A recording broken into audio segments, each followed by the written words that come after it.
Welcome back to Storytime with Ms Callister. If you're following along, we are on page 23. We are reading the next chapter called The Giants. But if you were so nice and friendly, Sophie said, then why did you snatch me from my bed and run away with me? Because you saw me, the big friendly giant answered. If anyone is ever seeing a giant, he or she must be taken away in a hip switch. Why? Asked Sophie. Well, first of all, said the BFG, human beings is not really believing in giants, is they? Human beings is not thinking we exist. Well, I do, so Sophie said. Ah, but that is only because you have seen me, cried the BFG. I cannot possibly allow anyone, even little girls, to be seeing me and staying at home. The first thing you would be doing, you would be scuttling around yodeling the news that you were actually seeing a giant, and then a great giant hunt and a mighty giant look-see would be starting up all over the world with the human beings all rummaging for the great giant you saw and getting wildly excited. People would be coming rushing and bushing after me with goodness knows what, and they would be catching me and locking me into a cage to be stared at.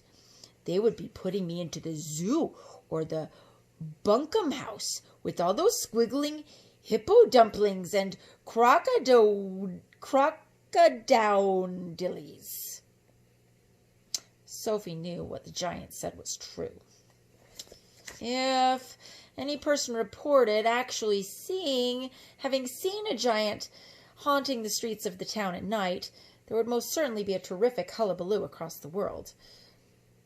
I will bet you, the BFG went on, that you would have been splashing the news all over the wonky world, wouldn't you, if I hadn't wiggled you away? I suppose I would, Sophie said. And that would never do, said the BFG. So what will happen to me now? Sophie asked. Well, if you do go back, you will be telling the whole world, said the BFG, most likely on the telly bunkin' box and the radio squeaker. So you'll just have to be staying here with me for the rest of your life. Oh, no, cried Sophie. Oh, yes, said the BFG, but I am warning you not ever to go whiffling about out of this cave without I is with you, or you will be coming to an ucky-mucky end. I is showing you now who is going to eat you up if they is ever catching even one little tiny glimpse of you. The big friendly giant picked Sophie up off the table and carried her to the cave entrance. He rolled the huge stone to one side and said, Peep out over there, little girl, and tell me what you is seeing. Sophie, sitting on the BFG's hand, peeped out of the cave. The sun was up now and shining fiery hot over the great yellow wasteland, and with its blue rocks and dead trees. Is you seeing them? The BFG asked. Sophie, squinting through the glare of the sun, saw several tremendous tall figures moving among the rocks about 500 yards away. 3 or 4 others were sitting quite motionless on the rocks themselves. This is giant country, the BFG said. Those is all giants, every one. It was a brain-boggler sight. The giants were all naked except for a sort of short skirt around their waist, and their skins were burnt by the sun. But it was their sheer size of each one of them that boggled Sophie's brain most of all. They were simply colossal, far taller and wider than the big friendly giant upon whose hand she was now sitting. And oh, how ugly they were! Many of them had large bellies. All of them had long arms and big feet. They were too far away for their faces to be seen clearly, And perhaps that was a good thing. What on earth are they doing? Sophie asked. Nothing, said the BFG.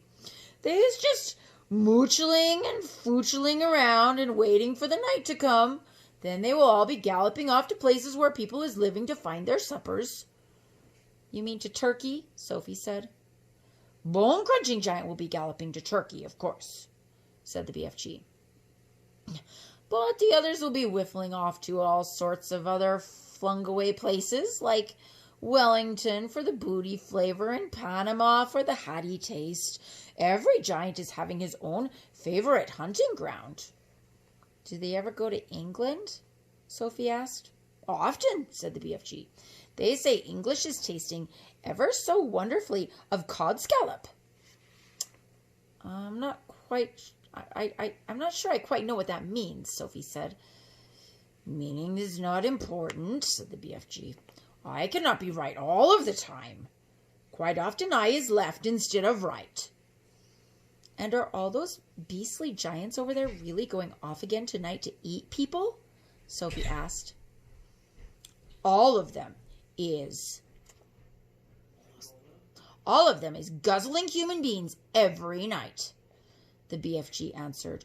All of them excepting me. That is why you will be coming to an ucky-mucky end if any of them should ever be getting his gogglers upon you. You would be swallowed up like a piece of frumpkin pie, all in one dollop.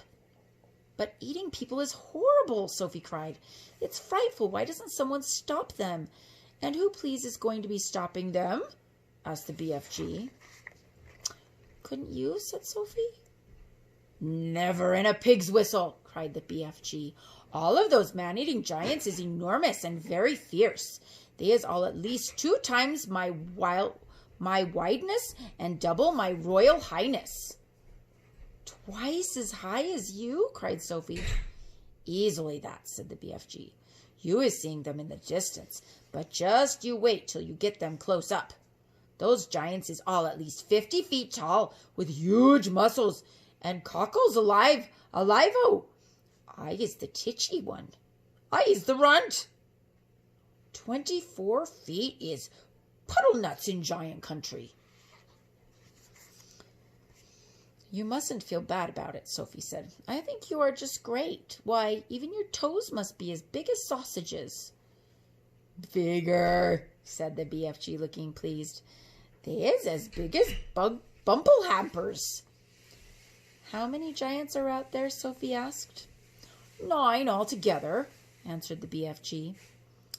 That means, said Sophie, that somewhere in the world every single night 9 wretched people get carried away and eaten alive? More, said the BFG. It is all depending, you see, on how big the human being is. Japanese beings is very small, so a giant will need to gobble up about 6 Japanese before he's feeling full up. Others, like the Norway people and the Yankee doodlers, is ever so much bigger, and usually 2 or 3 of those make a good tuck-in. But do these disgusting giants go to every single country in the world? Sophie asked. All countries excepting Greece is getting visited sometime or another, the BFG answered. The country which a giant visits is depending on how he's feeling.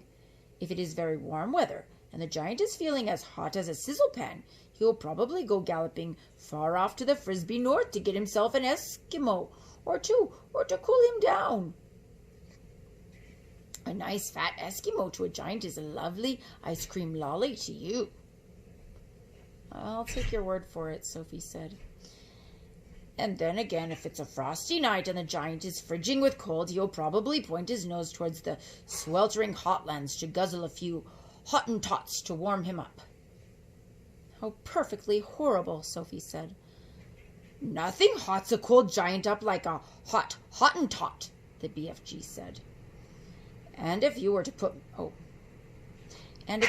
me down on the ground, and I was to walk out among them now, Sophie said, would they really eat me up? Like a whiff's whittle, cried the BFG. And what's more, you is so small, they wouldn't even have to chew you. The first one to be seeing you would pick you up in his fingers, and down you would go like a drop of drain water. Well, let's go back inside, Sophie said. I hate even watching them.